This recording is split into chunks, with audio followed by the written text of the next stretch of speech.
Right, I'm assuming you've come across this by chance. This is a movie review, and the movie in question is the 1978 Ralph Bakshi version of Lord of the Rings.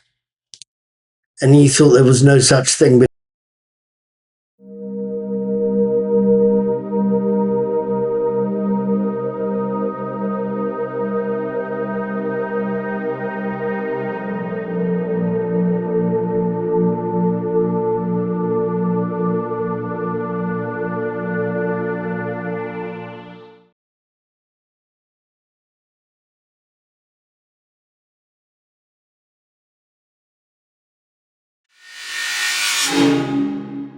right. Good morning, good evening, good afternoon, everybody. Thank you for sitting through that new cold open. It's something I'm trying out to see what I can see.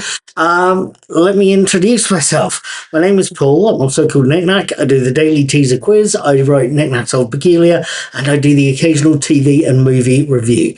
As I think I've already said, this is going to be a review of the 1978 version of The Lord of the Rings, directed by Ralph Bakshi.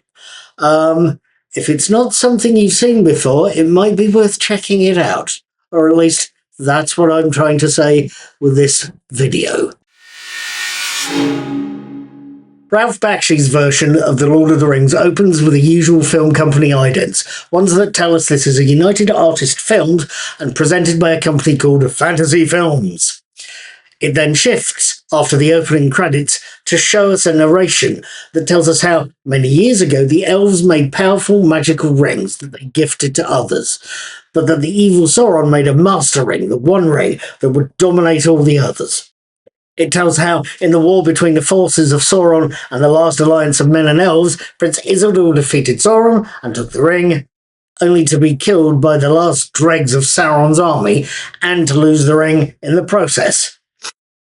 Many years later, the ring is found by a creature called Gollum, who in turn loses the ring to a hobbit called Bilbo Baggins. The scene shifts again to Bilbo's home in the Shire, where Bilbo is celebrating his 111st birthday, his 111th birthday, only to disappear at the climax of the party to the consternation of his many guests.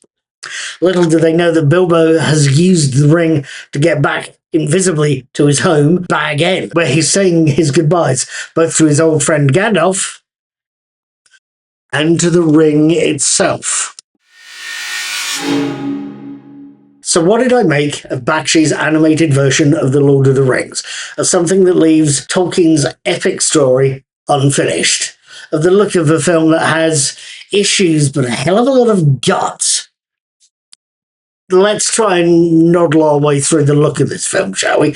Back in November of last year, of 2025, I caught Wizards, the 1977 film from The Lord of the Rings director Ralph Bakshi, and came away, if not awed, then certainly impressed. Wizards is no polished Disney piece, but it's very good looking and very watchable. The rotoscoping, the artistic technique, the character design, the voicing, it's very good but very unpolished. Or possibly very unpolished but very good. And again, likewise, The Lord of the Rings is similar. It's no polished, fluffy Disney piece, but it's something with a feel all of its very own. And is, if anything, one hell of an improvement on the work Bakshi and his team put in on Wizards. Just to give you an example, the backgrounds in Wizards were quite amazing. There's few, I think, that match that look. The devastated wastelands run by the evil wizard are quite something to see. I thought at the time those backgrounds in Wizards were quite amazing, and there would be very few that equaled them. Until the other night, I saw Bakshi's The Lord of the Rings, which are more than equal to their predecessor. Then there's the character design, which I have to call memorable. I've seen the Peter Jackson version of The Lord of the Rings, and I think very well of it. It is one hell of an achievement. It's a monumental piece of work at that. But for me, there are times when my imagination presents me with images of various Tolkien characters, and some of them I will see as Jackson's version of the characters. Miranda Osso's version of Eowyn stands out, as does Andy Serkis's version of Gollum. It's probably quite simply definitive. But Aragorn, the image I have in my head is Bakshi's John Hurt's voiced version. Galadriel is Annette Crosby rather than Kate Blanchett. Legolas is Anthony Daniels, C-3PO himself. He has better elven than Orlando Bloom certainly does, even though Lando can look somewhat alien in the Hobbit films. Sam Gamgee, dear me, Sam Gamgee, Michael Scholl's broad Mummerset accent is still the one that comes to my mind over Sean Astin's version. Although I'll give Astin his due, I didn't realise he was actually American until many years later, as he kept using his Sam voice for the publicity junkets I saw him do. At any rate, Bakshi's work stuck in my mind for years, both those performances and the characters. There's other things to address here. I first caught Bakshi's The Lord of the Rings many years ago when it aired on Channel 4 here in the UK. I've got memories of the ad breaks that showed up on the VHS home recording. I've got memories of how bleached, how unsaturated the colours seemed in that broadcast. Bleached is possibly the wrong word then, but it seems one of the nearest I can use.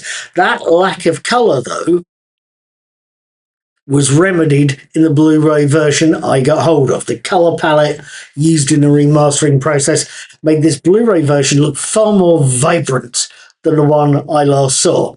Noticeably so. Frodo's hair and his irises were a distinct shade of chestnut. Gandalf looked bloody fantastic. And Saruman,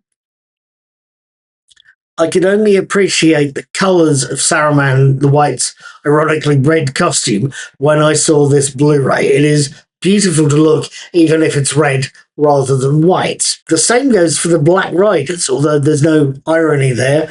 They are, in earlier parts of the movie, the traditional black-clad figures with red eyes, and just as fearsome in this presentation than they were the first time I saw them. Later in the movie, though, we see them uncloaked and in shades of black and green and with glowing red eyes. The things were scary when I first saw The Lord of the Rings, especially during the attack on the hobbits at the Prancing Pony. But the improved colour saturation helped make them look scarier, helped make that attack far more frightening. I can only imagine a youngster watching this version of the film would find the Nazgul utterly, utterly terrifying, whether they were wearing cloaks or not. There's other things I should highlight, I think. For one thing, and this is relatively minor, Saruman. Saruman the White. Anyone who's read Tolkien's original novels or seen the Peter Jackson movies knows the character is called Saruman. Saruman.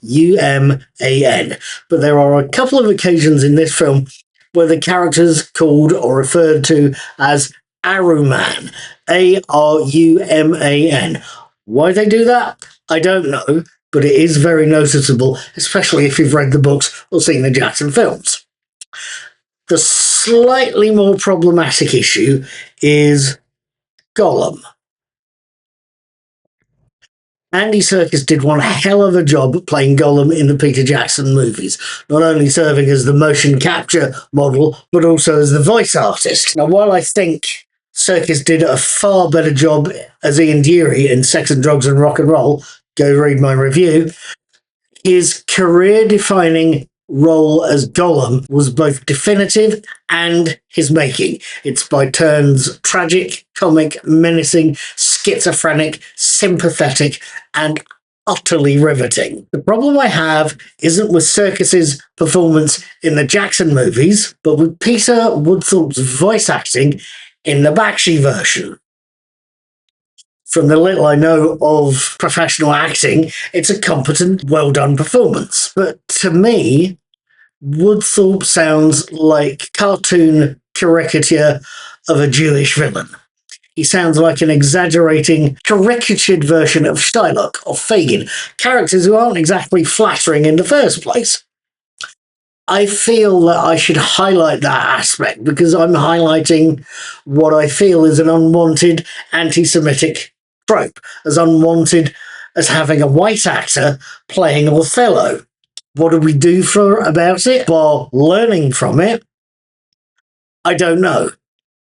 But I am very aware that we couldn't, indeed, Andy Serkis didn't and hasn't repeated the performance in that way.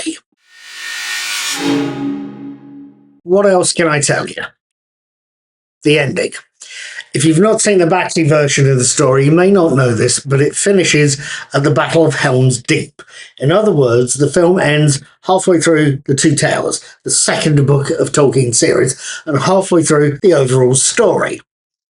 Now, I've known about that ever since I heard of Bakshi's film, but I wasn't sure of why it happened, beyond guessing that money was involved somewhere. There's an explanation in the film's Wikipedia entry. It seems Bakshi had just enough money to make The Lord of the Rings as a two-part film, and was going to call this first part The Lord of the Rings Part 1, but United Artists, the film distributors, refused to have anything to do with the sequel, and refused to put Part 1 in the title, as the audiences wouldn't pay to see half a story. In retrospect, with Harry Potter and the Deathly Hallows Part 1 and 2, and The Hunger Games Mockingjay Parts 1 and 2 making serious money, alongside Dune Parts 1 and Parts 2, we can look at UA's decision and call it completely, utterly, bloody stupid. So, what did I make of Bakshi's version of The Lord of the Rings, of a film I first saw many years ago? I think there's good and there's bad to it. The downside, I've already highlighted, I think. For a start, the film only tells half of the story, and it does so with a dubious portrayal of Gollum that may only have improved or been redeemed had we seen the story's second half. The upside, even though I found Gollum and the ending problematic, even though I found the film's 133-minute length short, even though I found all sorts of things going on, even given all of that, I watched and enjoyed a flaming beautiful looking piece, one that's lived in my mind certainly since the first time I saw it, and whose take on Middle-earth and Middle-earth's peoples and the stories and the characters meant the latest versions of this story had to work to be anywhere near as good. Yes, there are issues with Bakshi's version of The Lord of the Rings, but I can't fault its ambition, its achievements, or its utter beauty. Right, with all of that lot said, done, dusted, and swept out of the way, that is me done for another movie review. I hope you've enjoyed it, I hope you liked what you see, and I hope you'd like to do a couple of things. One, please feel free to subscribe. Every penny helps. You will see a lot of quizzes, if nothing else. B, please feel free to tip. It's in the corner there somewhere. Every penny helps run this channel. And please, as a final thought, I've recently come off Twitter. If you'd like to share this wherever you think it will do some good, please do. I would appreciate it. I'd like to grow my channel. Thank you for watching. Thank you for having a good time, and be seeing you.